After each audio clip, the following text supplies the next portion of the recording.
duraan na jala yaatanii maaliif Andu'aalam qeeqa jettanii galgala ganama komantii na jala godhaa baatan. Hamzaan kuni waan keessisaatti amane irratti osuma abbaan keetu illee sumaan mormu. Jaalatteetti ati jibbitee sumaan mormu. Dhugaa waan akka laalee charku akka Oromoo kana kijiba irra dibaa godhee bira kutuun jaalatu. As naqabii achi naqabii akka namaatis hin beeku. Laal waan kana qoratamuu qabaa gudibbata akka jeetiin poosti godhe maaltuutu qeeqaa kana fidee namni jaartii ofii maarreen godhuu jettee galgala ganama dubbii godhaa turtan. እቺን ልጅ ደበድባት እንደነበረ እጇ ላይም ተሰብራ ሆስፒታል ገብታ እንደነበረ ሌላ ጊዜ በየጊዜው ይቀጠቅጣት እንደነበረ መቼ የምታውቁ ናችሁ። ግን እውነታውን ትታችሁ ዮኒ ማኛ ሐቁን ስለተናገረ ለምን ዮኒ አንዱረት ሽራቱ ደለገመ ሆንሽራ በከባዳ ሽረ ጅሩ ኦሮሞን ኑበነ ኦሮሞን ጫልጀቴቱ ማያቴ ግርሱ መለ ሽረ ኢሳ ሐዳዱ በጅሩ ይኑበነ ተከፋ ድሯቲ inni lammeessaan ammoo namitti sagatee tana bagaa galabbattee akkuma reefu itti kanarra deebuun hin barbaachisu akka milishaa kophee ajaatti afaantuun alba'ee harmaan narra reettee gabbaatee dhiifama nu gaafachuudha qabdi. Kana kanumaaniin bira kutaa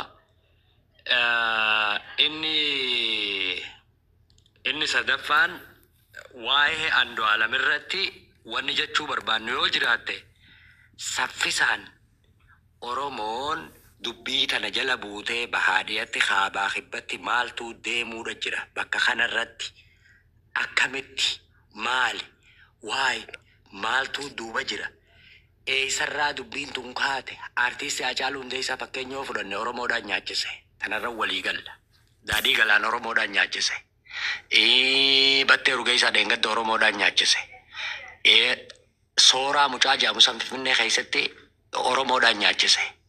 Oromoon baandaa taateeti dhiyeenya kana diinaaf wal dallaaltii du'aaf wal dallaalti.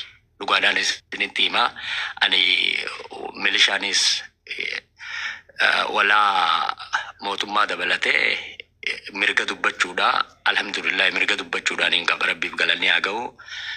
Mirga waaniin fedhe godhuudhaan hin qaba. Hanqaan safuu Oromoon cabsanitti hanqaan saraara diimaan dabrinitti kana waan taateef mee fakkeenya tokkoon isiniif hima gaafa michiyoon Amaaraa suni duute olii sanitti gudeedamtee Astiraaliyaa tana keessatti biyya jiru tana keessatti baandaan warri naftiidhaa dachiifisa miidha nudduuche.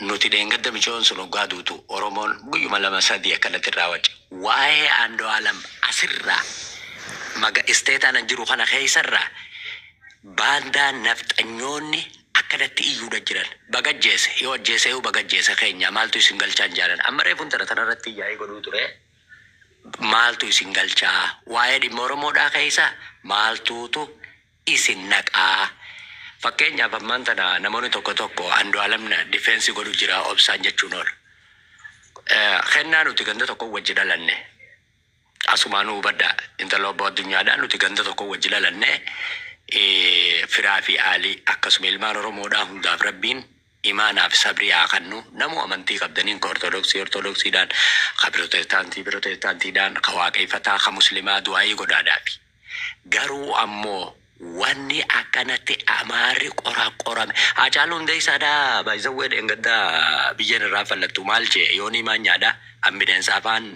afaan distiidhaa saniin fedhu beeytee bineensa afaan bal'aa yoonii maanyaa ka'ettan kun dheengadda akka jee Hacaaluu Hundeessaa ማለት እኮ አንድ ከብት ጠባቂ ሰው ነው ጀ እኔን ያስገደልኩት ምን ታመጣላችሁ ነው እንጂ ኦሮሞ ባንዳ ደረ ደምቴቲ ማነ ኢሳ ዳይጤ Andu'aalam irratti waliin duulti Anduu keenya irratti waliin duulti deemte geeffadhaamee ho'iin isinitti hima kanaafuu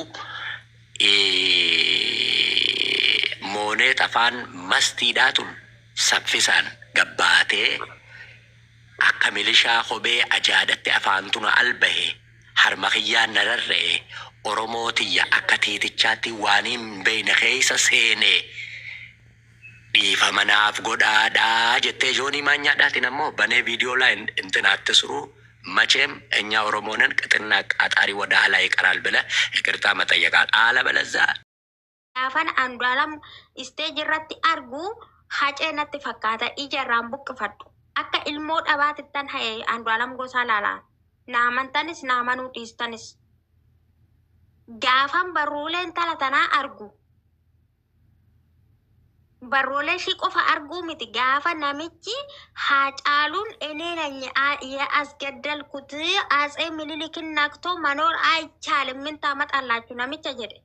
Namicha harka dhiigaa namicha ija keenya nu jaamse fuudhee ጓደኛዋ እንዲህ ብላለች jedhee gaafa namichi sun irraa dubbatu dhiiga kiyyatu na dafe. Dhiiga kiyyatu nattasi ol natti ol dabbe. Mana maadaamii tana keessa wanti ittiin of ajjeesan hin jiru waan ta'eef malee oduun of ajjeesu iyyuu lubbuun tiyyaayyuu na marartu. Dhugaa rabbiitiin sinittiin. Kan du'e uummata Oromootiin dhugaa nama keenyaan du'e kun immoo ragaan isaa maalinni afaan Oromoo dubbachaa ture. Namni ajjeesu sunis yeroo ajjeesuudhaaf dhufan Hacaaluunis na ajjeestu jechaa ture. Kun sagaleen hin jira. Jalbaateenis yeroo du'u maaliif na ajjeestu jechaa ture. Afaan Oromoodhumatti dubbachaa ture walitti dubbachaa jedhaman ta'e. Kun ragaa guddaadha. Naafuu ajjechaan nurratti raawwatamu jedhama. Namuma keenyaatiin waan ta'eef namuma keenyaatiin du'aa jirra waan ta'eef ammas ani jechuu kan barbaadu maalinni dhimmi Oromoo kan Oromooti. Kanaafuu wal dhaabbachuun kun wal jala deemuun kun wal sakaaluun kun bu'aansaa wal ajjechaadha. Kan matu nu rakkisee dhumni isaa ani akkasitti galabbataa oolu kun dhumni isaa ajjechaadha numa. Ani ajjeesu immoo numa keenyadha uummata keenyadha. Kanarraan kan darbe immoo numatu achi dabarsee kenna. Uummata keenya addaan baasee foo'ee wanjalatu jira jennee bobaa keenya keessaa baasnee achi dhiibnee kan baasnee ajjeessaa jiru numadha waan ta'eef fileessa kanarraa of haa eeggannu jechuufani.